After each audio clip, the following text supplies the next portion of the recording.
joining us for our second session in our From the Inside Out series, Building Resilience for a Vital Future. So I'll begin with a land acknowledgement.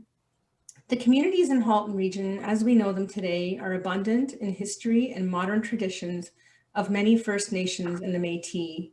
From the Anishinaabe to the Attawandaron, the Haudenosaunee, the Mississaugas of the Credit First Nation, and the Métis, these lands surrounding the Great Lakes are steeped in Indigenous history.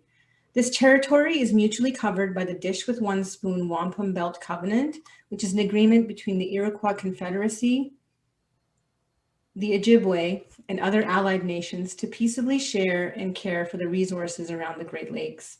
As we gather today on these treaty lands, we have the responsibility to honor and respect the four directions: land, waters, plants, animals, ancestors that walked before us, and all the wonderful elements of creation that exist. And if you'd like to, or I'd say we invite you to locate yourself via native-land.ca. So this week, we're going to unpack individual resilience. So as a concept, a best practice, a resource, and a muscle. Those are just some of the ideas we're going to bring forward today. So joining me are Anna Kiani, Kale Black, and our special guest this week, David Jenkins. So David is a friend of mine who is now based in Georgia, relocated from British Columbia. I still claim him as Canadian. We got to know each other in 2017 during training on the Circle Way, which is an inclusive and restorative facilitation and community building practice that transforms conversations and enables healing. So David, tell us a little bit about yourself and what resilience means to you. Thank you, Leena. Really good to be here. That's the most beautiful land acknowledgement, first of all, I should say, I've heard, and sets up our conversation so well. So thank you for that. Also good to be joining and listening in last week to Anna and how she brings communal stories into her work with disaster relief. And I love Kale and your passion for people and for place and environment and the intersection of all of those things. And then Leena, how you bring together relationships. And that's very much the focal point of where a lot of my work is. It is especially in the area of life and conflict coaching.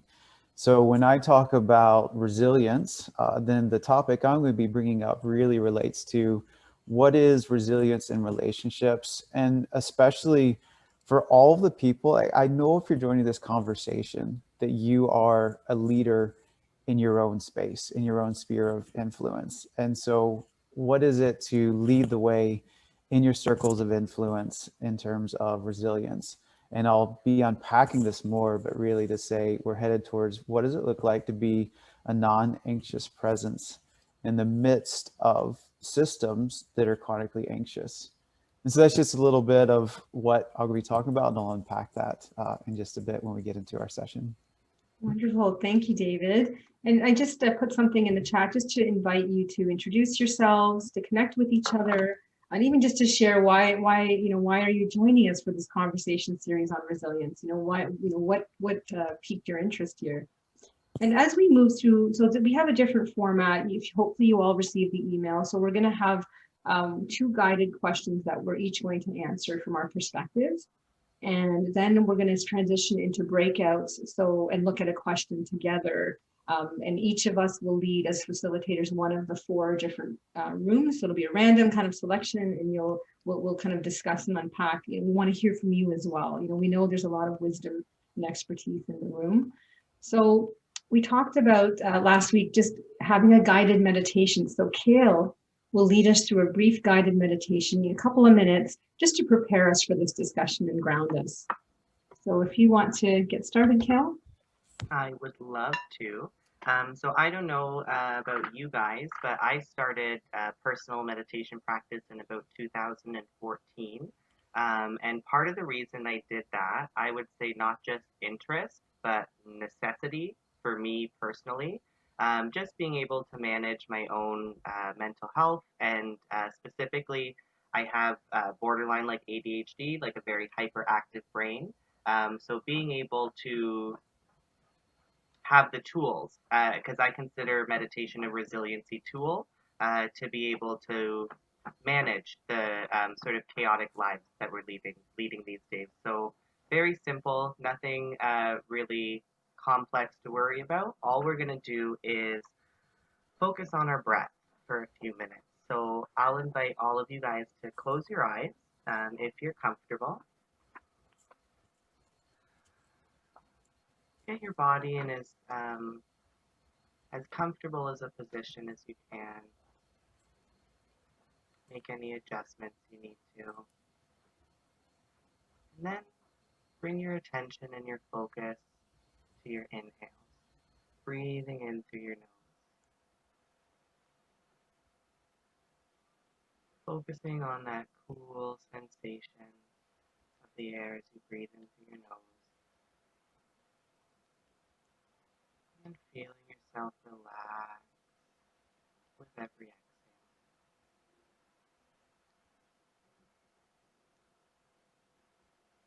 Anytime your mind wanders, just bringing your attention and your focus back to the sensation of your breath. Take a deep breath, consciously slowing down your breathing.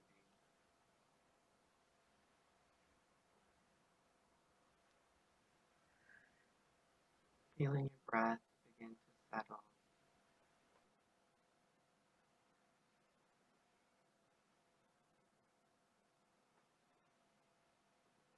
Tuning into your body, feeling any tension that you might be holding. Breathing into those areas, and feeling yourself relax and let go of that stress and tension with your next exhale.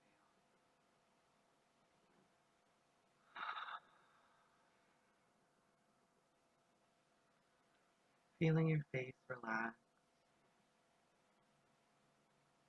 feeling your shoulders drop, and giving yourself permission to relax, knowing that right now there's nothing you need to do other than be aware of the sensations of your breath. Just keeping your focus and your attention on your breath, allowing the sounds to wash away your thoughts.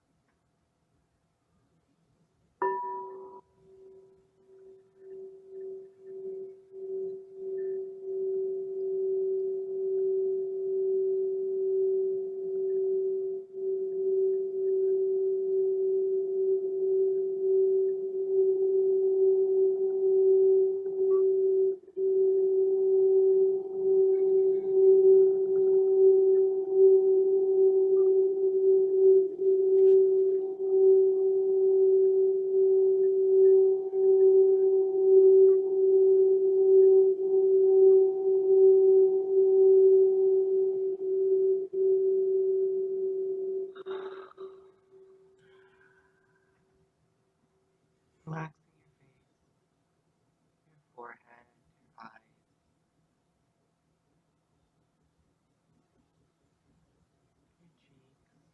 your jaw,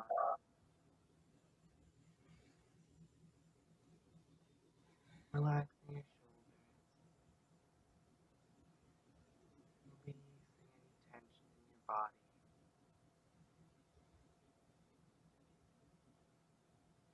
feeling yourself land here in the moment,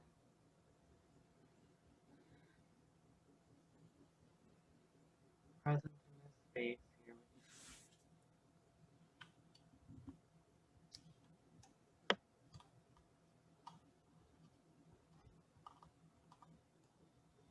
Just feeling your tension and stress melt right off of your body.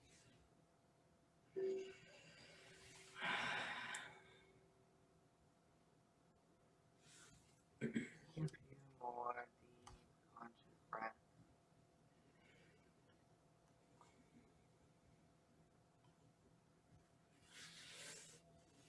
Being aware of any of those areas in your body that might be a little bit tense, stiff, allowing yourself to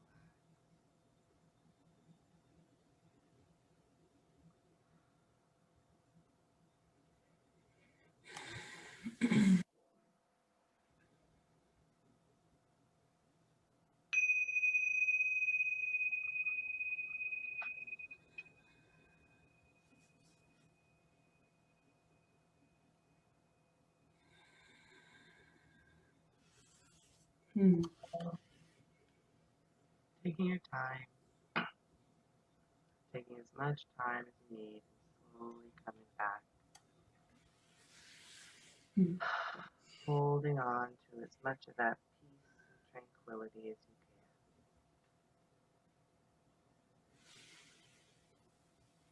you Hmm. Thank you, Kale. can. My pleasure. And just a little note for everyone um, that it might not always be very easy or intuitive at first to shut your mind down or even be able to experience what your mind is like without any thought. But even showing up and doing the practice and witnessing how busy your mind is or how difficult it is to have a space of no thought is an important recognition because then you can recognize how little of our actual lives we spend in places of no thought. And it can be a little reminder that maybe we could use some more time for that practice and stress. And I've had people actually say they haven't realized how stressed they were until they actually meditated. And they were like, I asked them before, oh, I feel great, I feel fine. And then after a nice peaceful meditation, they're like, oh, I'm really stressed. So having the time to like create those spaces so we can actually feel the status of our mind or realize how much tension we're holding in our body is something that most of us don't regularly do. Thank you for that. And you know, we did get people asking us last week to add this to our session. So hopefully you found some value, and it really connects to our conversations around resilience. I think you'll hear through all of our conversations a common thread around, especially in as we explore individual resilience, the role of mindfulness or just reflectiveness and giving yourself space to move from reactivity to a meaningful response. So thank you again, Kale. It's my pleasure. So now we move into the question, the guided question piece. And so the first question that we'll be answering is, what have you come to understand about an individual resilience, especially as a precondition of community and systems resilience? So, you know, what do you think is important to share? And so Anna, if you want to get started first, and so it will be Anna, Kale, David, and then I will answer last. So. And make sure you unmute yourself. Did it again. Okay, so as I mentioned last week, I come from a background of community development that bled over into disaster and emergency management. So I look at resilience from the perspective of those, the intersection of those worlds. And something we explored last week was the many professional perspectives and definitions that are attached to resilience. And how context can really alter how we view and define resilience. Broadly, though, resilience is tied to an idea of bouncing back, of elasticity, and the ability to absorb a shock and then return to normal.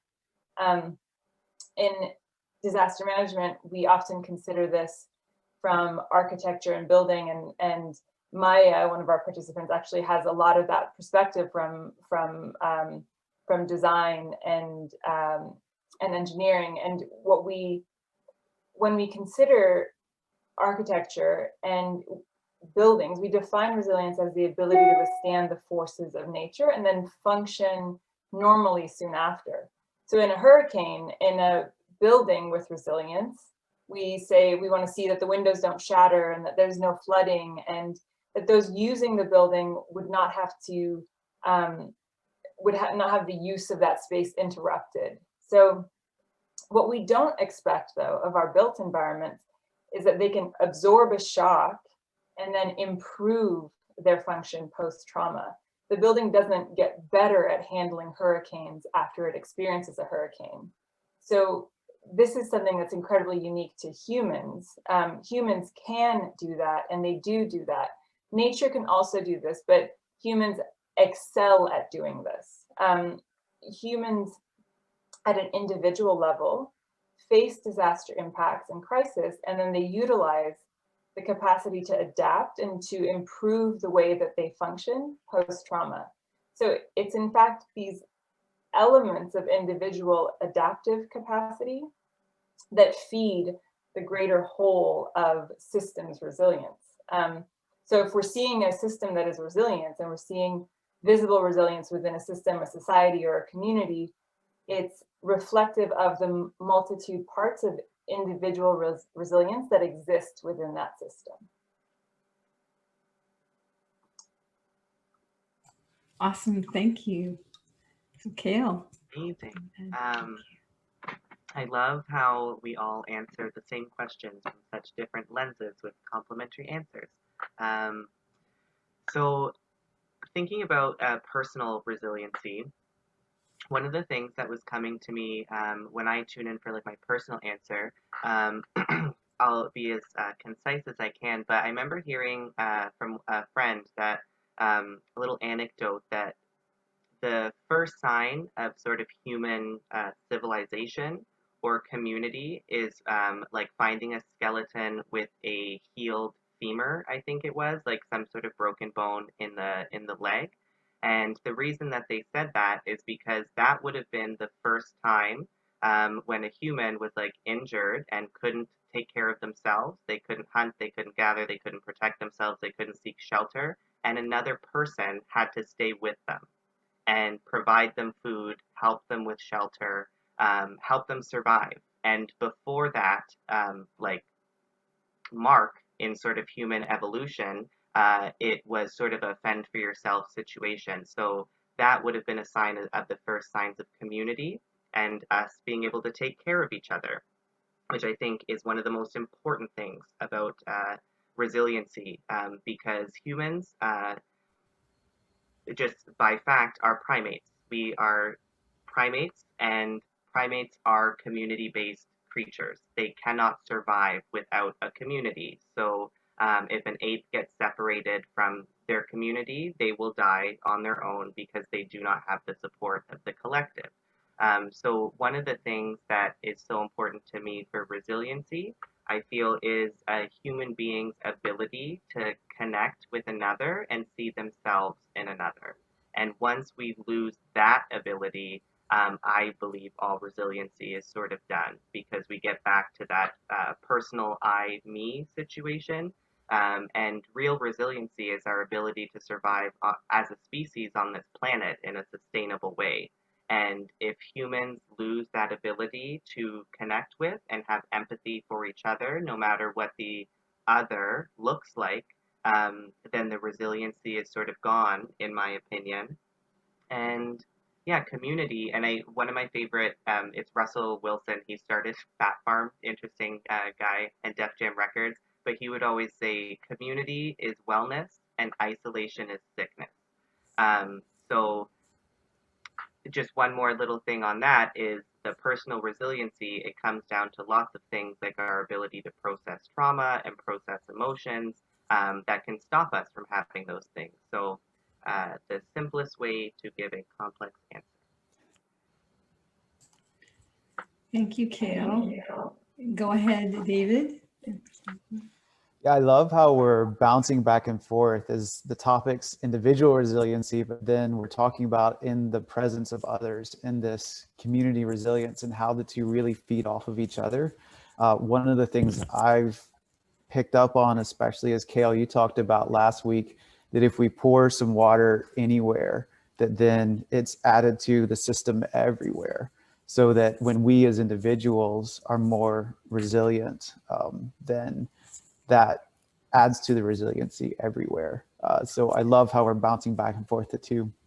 So as I mentioned in my introduction, I want to talk about the situation of chronic anxiety to talk about what resilience looks like. in that situation. So I'm drawing from the work of Edwin Friedman, a brilliant fellow, especially in family systems theory, if that's something that you're familiar with. But he really looks at systems. So that's what families are, or systems that can be any size. In this book, it's called A Failure of Nerve. Brilliant, brilliant writing. And so he talks about chronic anxiety that can be present in any system, big or small, could be a family unit, could be a group. And some of these introductions that I've seen in the chat, it can be in our workplaces. It can be certainly in a mediation setting. Absolutely. I mean, oftentimes I would say you're walking into a very anxious circumstance there. And then this dialogue and community development. It can be present at all levels, all the way up to a national level of chronic anxiety. So what I want to do first, I want to describe the symptoms so we can sort of place ourselves or think about what are the places that we know of that can or do have some chronic anxiety. So the first symptom is a reactivity, that everybody is reacting one to another. This often leads to blame, displacement, that everyone becomes a victim of everybody else. No one wants to take ownership of their own selves. It's like, no, I'm a victim of somebody else. Another symptom is, it's called hurting. It's this force of togetherness. It's really that way of saying, I need you to think the way that I do. I can't allow you to think in a way different than I am because that feels threatening to me. So this idea of hurting, this force of togetherness, we must all do this together. It sounds great, but actually it's not allowing for that individuality. Another symptom is a quick fix mentality. And it's because we're under this burden of chronic anxiety, and I want you to relieve my symptoms, and I want you to relieve them now. So what's the quick fix for me? Because I don't want to dig deep into fundamental change, or I don't want to look at the system that I'm a part of and ask the questions that are really needed to change the system. I just want the fix now. This was an interesting one, as well as there's an emphasis on data and collecting more information.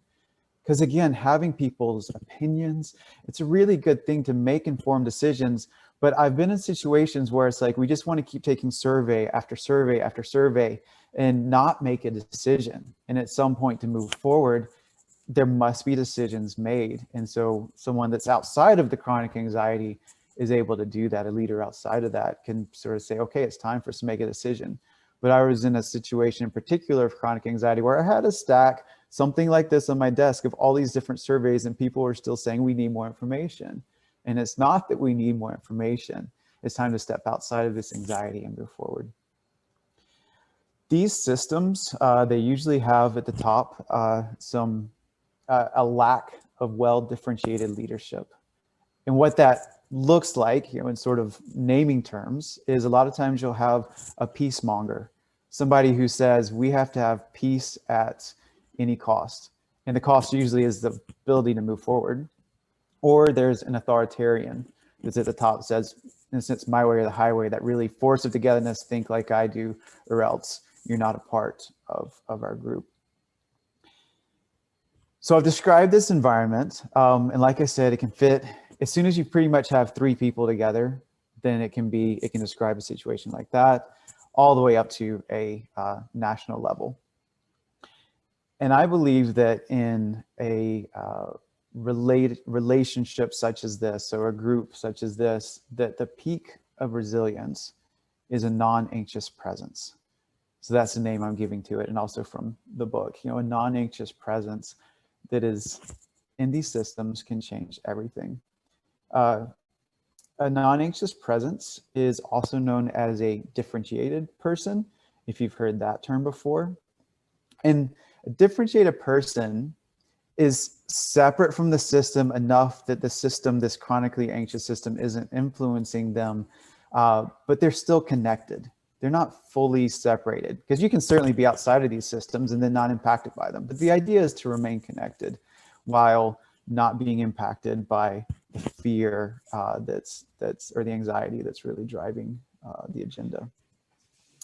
So a differentiated person is able to remain separate from the system while also remaining connected to it. A differentiated person is not held by the power of the chronic anxiety, but neither is that person removed from it. And so a non-anxious presence is one who does not give in to the demands of the system. Instead, a non-anxious presence creates vision. A non-anxious presence is willing to be exposed and vulnerable. And a non-anxious presence includes an ability to self-regulate in a highly emotionally charged environment. And so in any of these places, again, from a group of 3 up to a nation, one leader with these traits has the potential to completely change the system of chronic anxiety. Wonderful. Thank you so much, David. And as someone who has to follow you, I see so much synergy, and you're thinking about Anna's comments around, the unique position we're in as humans. Not only do we have this capacity for resiliency, but to, as we think ahead to next week's conversation, we have the ability to communicate to each other, to have almost like a transference of resilience, because we can empower each other through our own narratives and experiences. So, and then, Kale, your piece around human connection and how that's so important, I think that dovetails. And David, I just really, all of it in terms of your identification of this, this concept of chronic anxiety as a space, and then the opposite around what we should be working towards as a non-anxious presence. I think it really complements where I go. My lens in this is really, I do anti-racism, inclusion, and equity work. And I believe that, what I've come to understand about individual resilience is that, leaders, organizations, communities, families, and individuals, what starts there, need to build cultures that have the strength, the capacity, and the longevity that's required to do the work, to examine our own complicity with racism, to understand the ways that we've been socialized around race, and to reckon with our legacy of colonization. And so, it really is centered. It starts with our own mental, physical, and spiritual well-being. And it's interesting, when we were preparing for this, we heard each other and how, we did our own work to prepare our perspectives, but just to see the threads is just really interesting. So building on my comments from last week, I really kind of have this lens of most people either, I'm always inviting people to reckon with their relationship to colonization. So most people either fall into the my ancestors were colonizers group, or my ancestors and I have been colonized group. And I say most because there are, some spaces that have not been touched by colonization, and I do respect that space. Both of these identities carry trauma. And as I shared last week, I believe healing ourselves and our communities from unprocessed intergenerational trauma is critical to building an anti-racist future.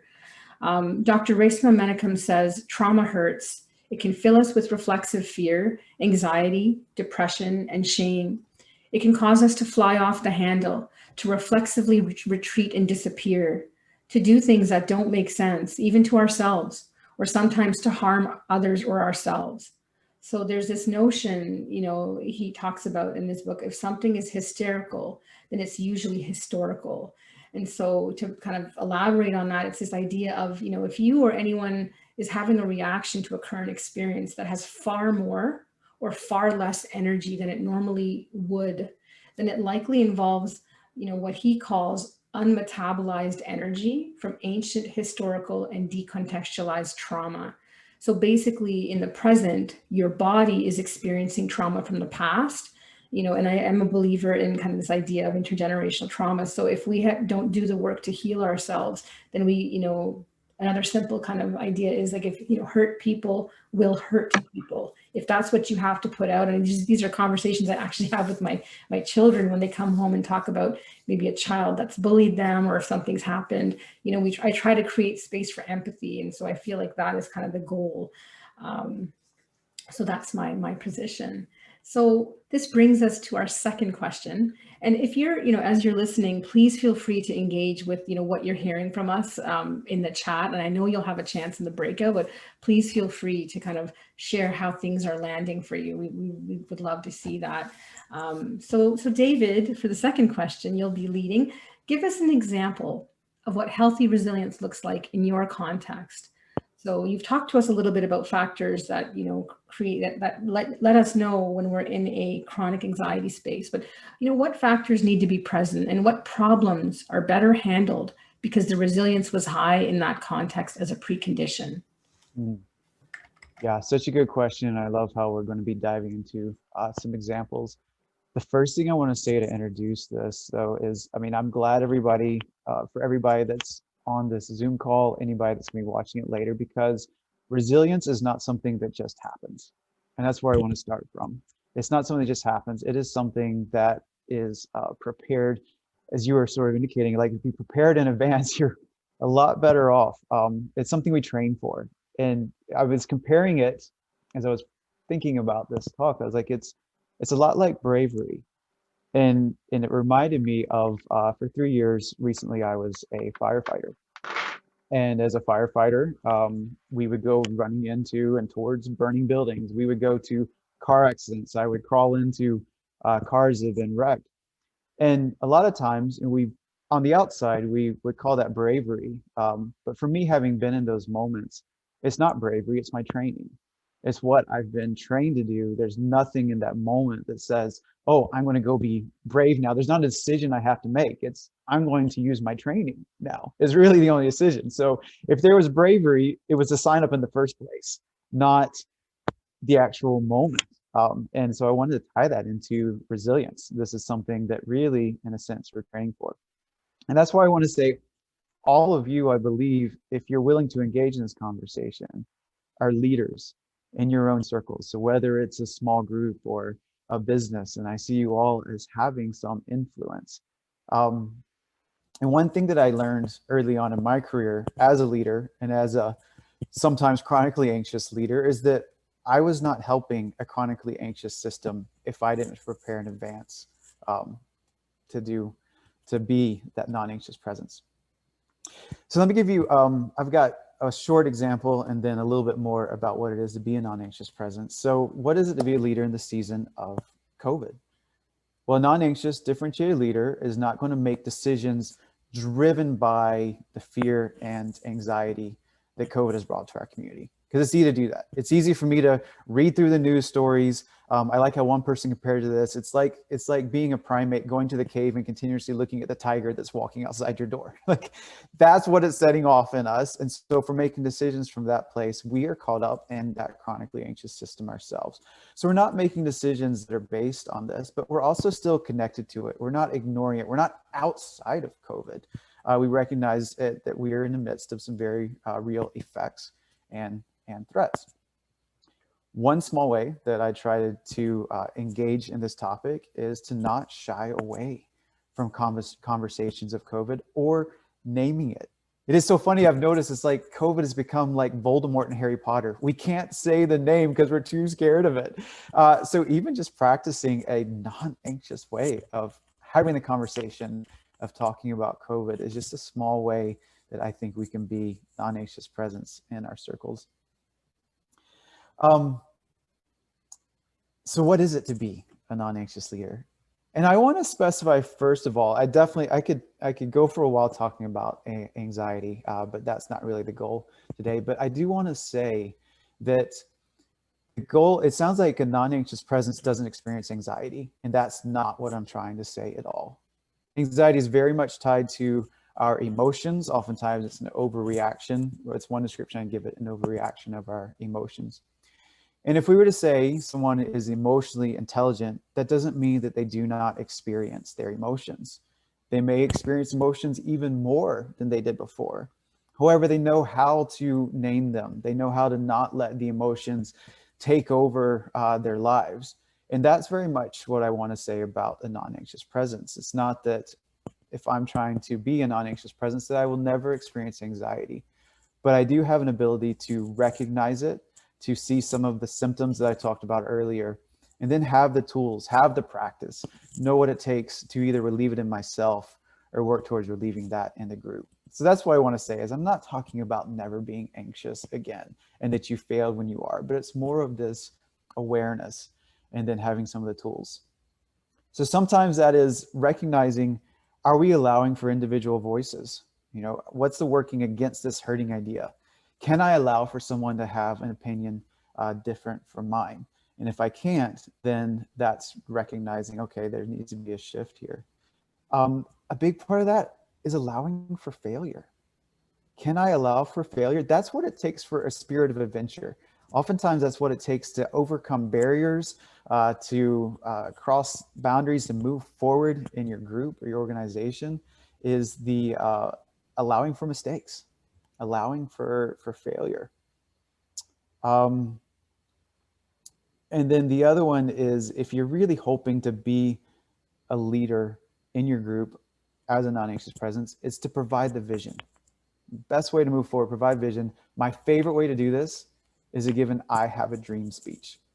Just say, I have a dream, and then just work off of that. Organization I'm leading, I try to do that once a year, just to spur on the spirit of adventure. And yeah, so there's some of the ideas on non-anxious presence. And lastly, I just want to say, why? Why is this important? And just two phrases that have really stuck with me. One is, well, as the parents go, so go the family. A psychologist once told me that. And I want to say that with leaders. As the leader goes, so goes the family, the company, the system, the nation. And then, yeah, to reemphasize this idea that Kale gave us of we're pouring water anywhere, it spreads everywhere.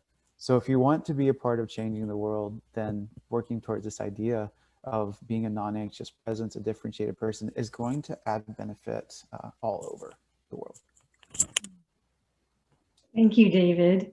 Again, a great segue into the piece that the response I wanted to give.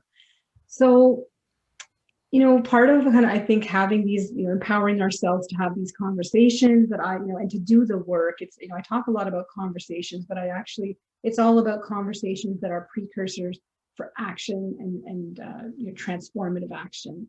I think, and I'll just kind of jump to the point around being triggered. And I think we've all touched on this, which is when you're in an anxious space, you're creating conditions for triggering to happen. And so I want to use a conflict resolution metaphor. So in conflict, there's always a trigger before the conflict happens. And once the trigger happens, there's a degree of escalation, there's a peak, a de-escalation, and then an eventual recovery.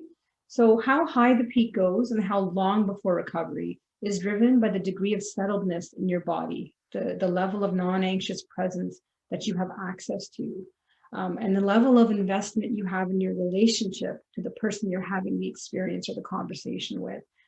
So ultimately, the level of resilience you can access is what creates the condition of, we know this is the wave of kind of a conflict or triggering experience.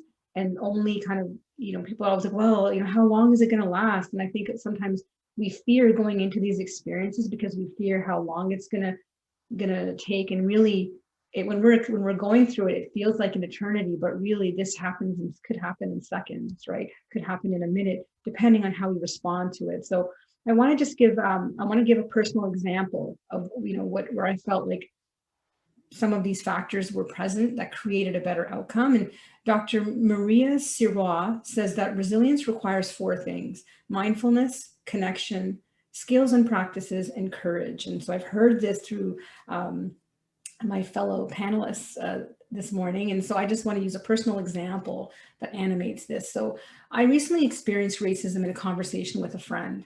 So as much as this is my work, because I was talking to a friend and I wasn't really prepared for the trigger that kind of happened in response. And so I became conscious of the rising energy in my chest and face. My face was getting hot. I was aware of a looping narrative. I can't do this today. How dare they insult me this way? Oh my God, here we go again. So in this instance, because I was invested in the relationship, because I cared about the person I was engaging with, I was able to prioritize this loving connection. So I was able to slow things down by taking a breath. Actually, I took a couple of breaths. And this allowed me to access a softness versus the rigidity, and to choose to lean in to a courageous conversation from a place of curiosity. And so my friend was talking this whole time. I didn't even notice that this was my process. So that's what I just described, took a few seconds. And what happened is we talked for over an hour. We were standing in a parking lot on a hot summer night, getting eaten by mosquitoes. But the best thing was that we had the hard conversation that needed to happen.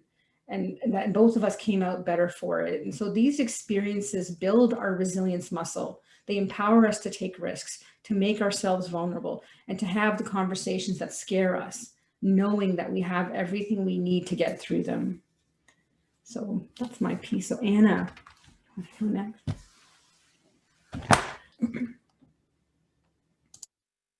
So I want to be mindful of time because we want to bring everyone together. What I really wanted to touch upon was, interestingly, the way that both Leena and David spoke about resilience as a muscle, which I agree it is a muscle, but there's also a bit of a muscle required in tapping into the instinct of resilience, because it's also an innate instinct. And this also sort of ties to what Kale was saying about the beginnings of human civilization and community. And one of the things that we've really seen emerge from COVID, particularly in March and April, in the early months of the pandemic, were manifestations of individual resilience that were tied to the capacity to adapt in support of others. We saw it in the way that people supported high-risk neighbors, did grocery shopping for them. People felt stronger when they could support somebody else. And what that indicates is that individual resilience is connected to an ability to follow the instinct of helping action in the face of crisis. Where there's a lot of evidence of this is in our working environment. So leaders in corporate, government, community environments suddenly were unable to access the set of rules that govern work environments. Everything changed. We were online, people were at home with their families. And what they did was adapt to the immediate needs of the individuals they were interacting with. They made their own rules. So people attending meetings with children in their laps, being given the liberty to prioritize family and come back to work when they could. These are examples not of the system, because if you recall in those months, the systems were not functioning and there weren't operating procedures in place for the new world in which we were existing.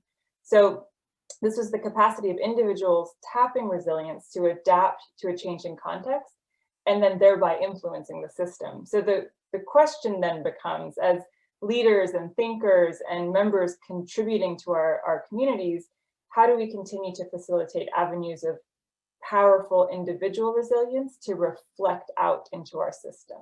How do we continue to encourage the instinct there? Wonderful. Thank you for that. No, that's such an important point to bring to this conversation. Thank you for that. Amazing, amazing, amazing. Genius, all of you guys. Great to be fans of the people you work with. I'll be as concise with my points as possible and not to repeat things, but again, just talking about the whole energy of like personal responsibility, and a few little nuggets and tidbits I've gotten in the past few years is I had a mentor share with me one time about an issue I was having with a supervisor, and I was like, they're so intimidating and like everybody thinks it and everyone's scared of them and they just shut me down right away. And we're like, so I'd like you to entertain an idea. They're not intimidating. You are intimidated. And that was a big like, oh, like moment for me, that it's always about taking back our power and our responsibility, when in our society we're almost trained to blame and to push the responsibility outwards. So talking about the like space of anxiousness that we're at, or the ability for us to have a space of peace, it's about our ability to personally manage and process and take responsibility for our own emotions, because no matter what it looks like, nobody is making you feel the way that you feel, because you can choose the way that you perceive a situation. Again, reflecting that it's a muscle, and it how strong your muscle is how effective that sort of approach is. But one of the things, the last thing I'll say, is I'm sure all of us, especially with just the world that it is right now, have been very frustrated with something. Something or the other, someone's inability to deal with something, someone's lack of finesse in their communication, someone's lack of respect, whatever it happens to be.